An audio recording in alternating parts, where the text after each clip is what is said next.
బిస్మిల్లా అస్సలాము అలైకుం వరహ్మతుల్లాహి వబరకాతుహు అవుజుబిల్లాహి మినష్ షైతానిర్ రజీం బిస్మిల్లాహిర్ రహ్మానిర్ రహీం. దువా అంటే ఆరాధన లేదా ఇబాదత్ అని కొన్ని ఖురాన్ మరియు హదీస్ వాక్యాల్లో చెప్పడం జరుగుతూ ఉంది. అల్లా మరియు ప్రవక్త ముహమ్మద్ సల్లల్లాహు అలైహి వసల్లం గారు తెలియజేసినటువంటి వాక్యాలు. మరి మీ ప్రభువు ఏమంటున్నాడు అంటే, మీరు నన్నే ప్రార్థించండి, నేను మీ ప్రార్థనలను ఆమోదిస్తాను.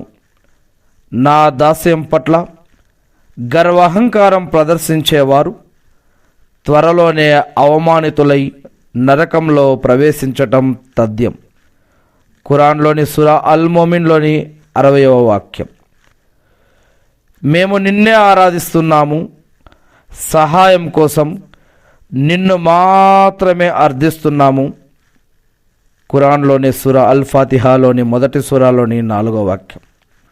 ఓ ప్రవక్త, నా దాసులు నా గురించి నిన్ను అడిగితే నేను వారికి అత్యంత సమీపంలోనే దగ్గరలోనే ఉన్నాను అని, పిలిచేవాడు నన్నెప్పుడు పిలిచినా నేను అతని పిలుపును ఆలకించి ఆమోదిస్తాను అని నువ్వు వారికి చెప్పు. కాబట్టి వారు కూడా నా ఆదేశాన్ని శిరసా వహించాలి, నన్ను విశ్వసించాలి. ఈ విషయం నీవు వారికి తెలియచేయి. తద్వారానే వారు సన్మార్గ భాగ్యం పొందగలుగుతారు.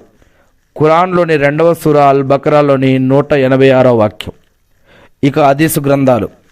హజరత్ నోమాన్ బిన్ బషీర్ రజల్లాహు అన్హు గారి ఉల్లేఖనం ప్రకారం దైవ ప్రవక్త ముహమ్మద్ సల్లల్లాహు అలైహి వసల్లం గారు ఈ విధంగా చెప్పారు: దువా ప్రార్థన అనేది ఆరాధనే, ఇబాదత్.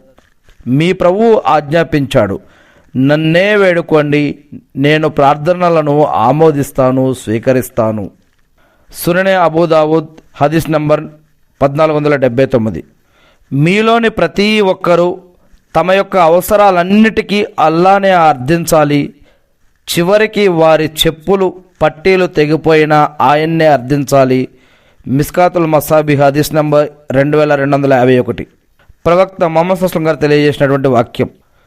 చివరికి ఉప్పు అయినా సరే, ప్రతి చిన్న మరియు పెద్ద వస్తువైనా సరే అల్లానే అర్థించండి, అడగండి అని ప్రవక్త ముహమ్మద్ సల్లల్లాహు అలైహి వసల్లం గారు చెప్పారని సుహైబుల్ ఈమాన్ బైహకీలో 10924వ హదీస్లో చెప్పడం జరుగుతూ ఉంది. హజరత్ ఇబ్నే అబ్బాస్ రజల్లా గారి ఉల్లేఖనం ప్రకారం, ఒకరోజు నేను దైవ ప్రవక్త ముహమ్మద్ సల్లల్లాహు అలైహి వసల్లం గారి వెనక సవారీపై ఉన్నాను.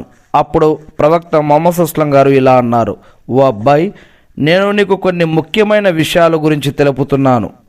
నీవు అల్లా యొక్క ఆదేశాలను కాపాడు,